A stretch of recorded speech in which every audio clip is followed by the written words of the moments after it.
Welcome back to Go Figure, School of Mathematics. Today is Lesson 3 of Algebra 1, Measuring Around Us. In Lesson 1, we learned the language of fractions, and in Lesson 2, we learned the language of shapes. Today, we put them together and start to measure shapes, specifically the distance all the way around them. Before we learn any new terminology, let's use what we already know. By the end of today, you'll be able to find the perimeter of any polygon, name every part of a circle, and find a circle's circumference. And you'll understand a very famous number called pi. First, what do we already know? So here's some review, adding of fractions. What is the first thing that we should notice about this addition problem? That the denominators aren't the same. Right, we need a common denominator. And in this case, the least common denominator between 4 and 6 is 12. So let's convert both of these. The first fraction we need to multiply by 3 over 3 to get 9/12. And then we add, and the second one we're going to multiply by 2 over 2, so we'll get 2/12. Once we have common denominators, we can just add our numerators to get 11/12. All right, two triangle angles are 50 degrees and 60 degrees. Find the third one. Now, what is it that we know about the angles of a triangle?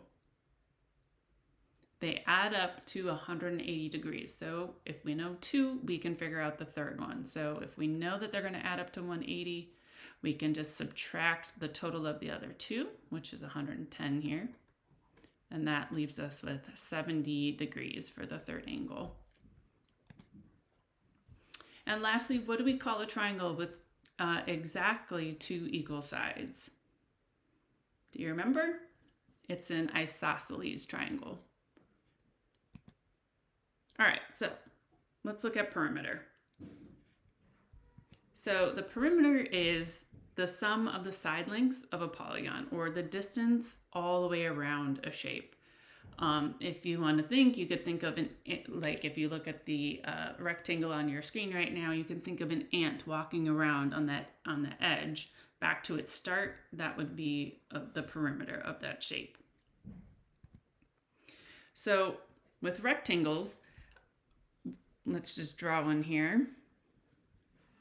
With rectangles, you have length and width, right? And just imagine that this is a nice looking rectangle, and I'll just mark them so you know the sides are the same. You have your length and you have your width.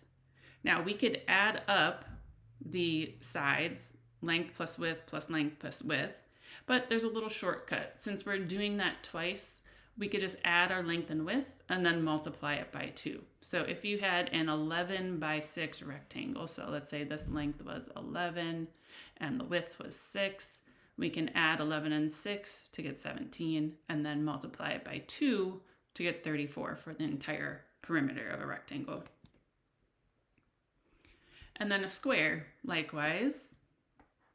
A square we know has 4 equal sides. So instead of adding all 4 sides together, we could just say take one side and multiply it by 4. So a side of 9, length of 9 on a square, just multiply it by 4 to get 36. That would be the perimeter of the square. And lastly, a triangle.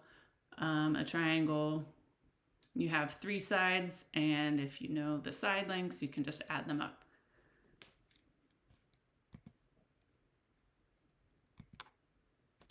And then sometimes we have irregular shapes. So this here is a right angle figure, meaning that all the line segments come together at right angles. So to figure out these missing lengths, we could look at the other parts that we know in the figure. So for example, this side here is 10. And since this is a right angle figure, we know that this total distance is going to be 10 also. And we can already see this part is 4, which means that the rest of this vertical part must be 6. And we can see that this whole length is 16, which means that the whole length from here to here must also be 16. And we see that this part is 6. So what does that leave for our question mark? 10, right? So we can see that the right side, the one that we don't know, must be 10 minus 4, which is 6. And that top segment that we don't know must be 16 minus 6, which is 10. And then you can add up all 6 sides of the figure to get a perimeter of 52 centimeters. And we might bring back our fractions. So let's say you have a rectangle that is 4.5 feet by 3 1/4 feet. Again, we can just add up the length and the width and then multiply it by 2. So there, if we add the length and width, we get 7 3/4. Then we multiply it by 2 to get 15 2/4. But one last step, we need to simplify that fraction to get 15 1/2. And always use your units when you're talking about measures. And parts of a circle. Okay, so the center of a circle is, obviously you can see here, it's called the center. It's the middle point of the circle. And the radius is this distance from the center of the circle to anywhere on the edge. So there's multiple radii on a circle. Any line segment connecting the center and the edge is a radius.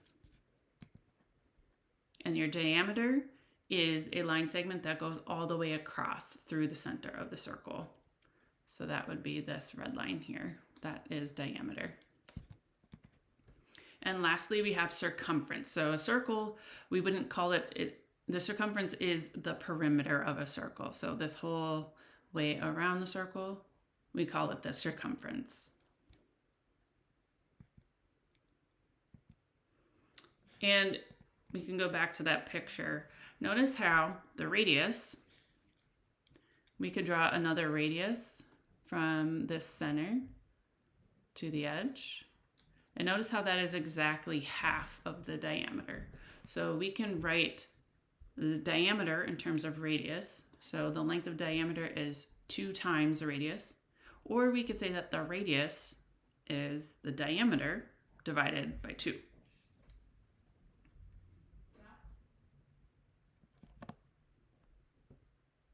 So if you're given a radius of 8 centimeters on a circle, you can figure out the diameter by just multiplying by 2 to get 16. And if you know that the diameter is 14 inches, you would get the radius by dividing by 2 to get 7. Here's an idea for a quick project. Find something circular like a cup or a plate or a lid to something that is a circle, and get a piece of string. And what I want you to do is wrap the string around that circle to find its circumference. So once you wrap it around, then undo it and then measure the length of the string. Then measure straight across the circle to get its diameter. Then divide their circumference by the diameter. And what you'll find, no matter how big or small the circle is that you chose, when you divide, it'll come out to approximately 3.14.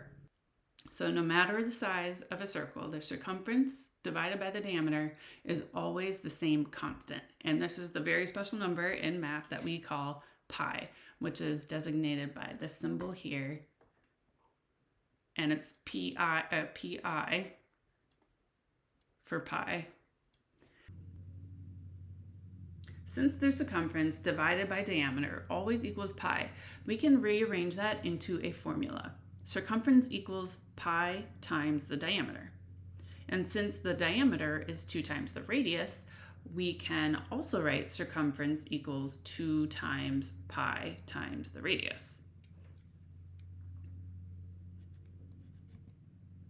So example, if you have a radius of 5 inches on a circle, to figure out its circumference, we choose the radius formula, the one that has radius in it, and we say circumference equals 2 times pi times r, and then we substitute the value that we know, which was 5 for radius. So then we have 2 times pi times 5, and we can rearrange these, multiply in any order. 2 times 5 is 10, so 10 pi. That is our exact answer for the circumference of that circle with a radius of 5.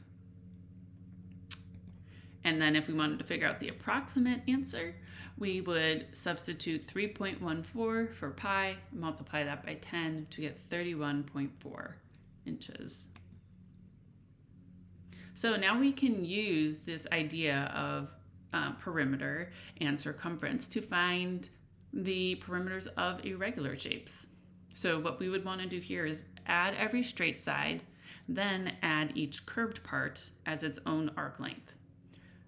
So here we can see two semicircles. There's a semicircle here, and there's a semicircle. Let me just draw I'm gonna do a dotted line going down here. So you can see that this line that is 12 goes to there, and then we start a semicircle right here. So a semicircle contributes half of its circumference, right? We know that the circumference of a circle is 2 pi r. And we're only doing half a circle, so we would just divide that by 2 just to get pi r for the distance of that semicircle. So here we can add up the straight sides. We have 12, 8, 4, and 4. Then we have this small arc with a radius of 2. That means that the 2 there is the radius here. So with a radius of 2,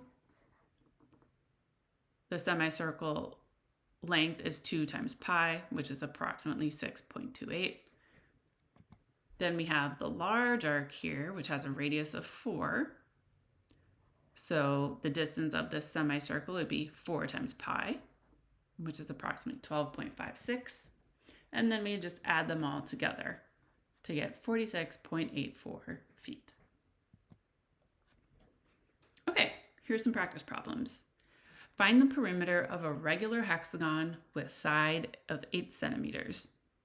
So, first of all, what is a hexagon? How many sides does a hexagon have, right? 6, right?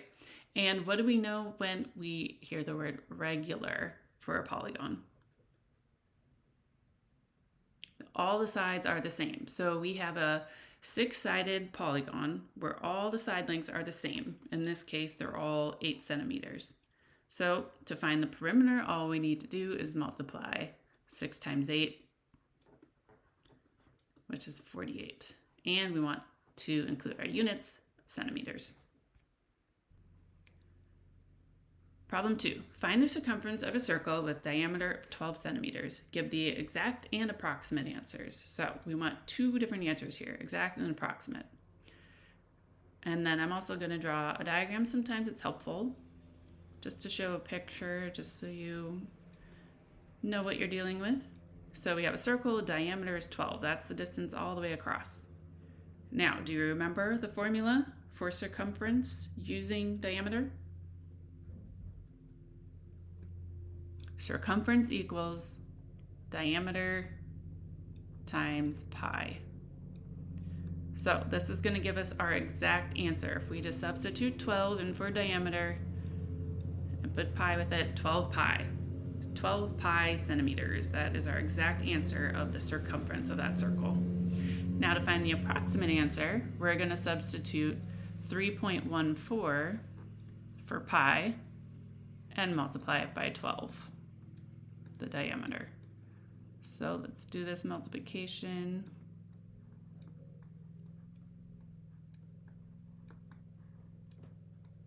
Add these up. Put our decimal point 2 spots over, and we have 37.68 centimeters. And you can imagine, or you could estimate before you actually do this multiplication, what is it going to be close to? Our diameter is 12, pi is 3.14, so you could say 12 times 3 is 36. We know that it's going to be close to 36, more than 36, and so yes, our answer is reasonable. That makes sense. All right, here we have an odd-shaped figure. We want to find the perimeter. So we have a couple unknowns. This this side we don't know, this side we don't know, and this side we don't know, right? Well, easy enough to see that this whole, the right side is 12, so that means our left side is also 12 because it goes from bottom to top. And then we have this distance of 4. This side over here is also going to be 4 because this is a right angle figure. And then we have this unknown. Our whole distance across here is 21. We know these is 8 and 7, so that's 15. So then that missing part must be 21 minus 15, which is 6. So now we can add all these together. We've got 12 plus 21 plus 12 plus 7 plus 4 plus 6 plus 4 plus 8. And I figured that out to be 74. And we don't have units here, but 74 units.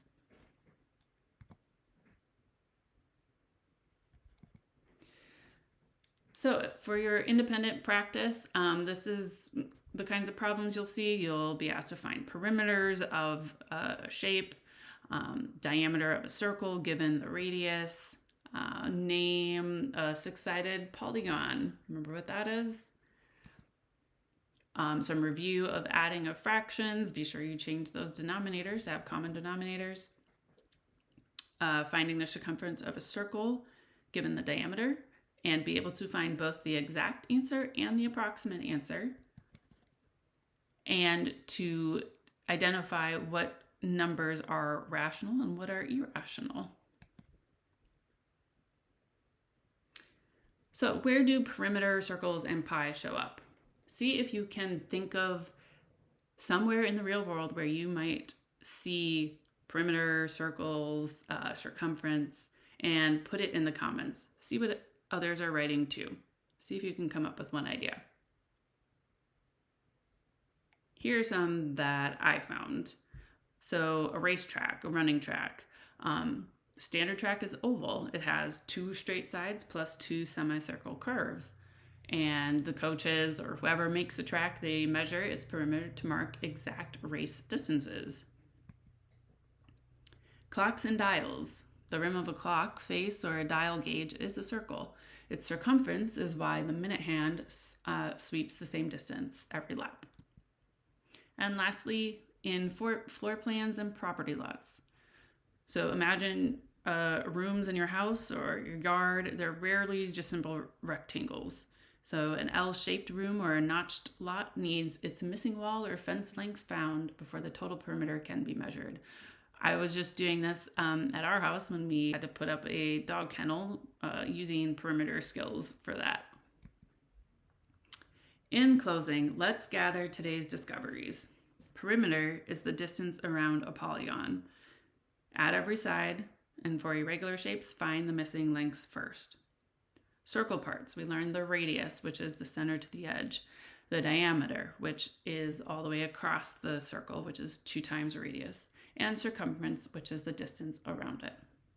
Pi is that really special math number, which is it gives the relationship between the circle and diameter, the circumference and diameter. It's an irrational number, and it approximates to 3.14. And then their circumference equals pi times diameter, or 2 times pi times r. And when we give exact answers, we want to keep the symbol for pi, and when we need an approximation, we just use 3.14. In our next lesson, we'll move from the distance around a shape to the space inside it, the area. So complete your practice with care and go figure.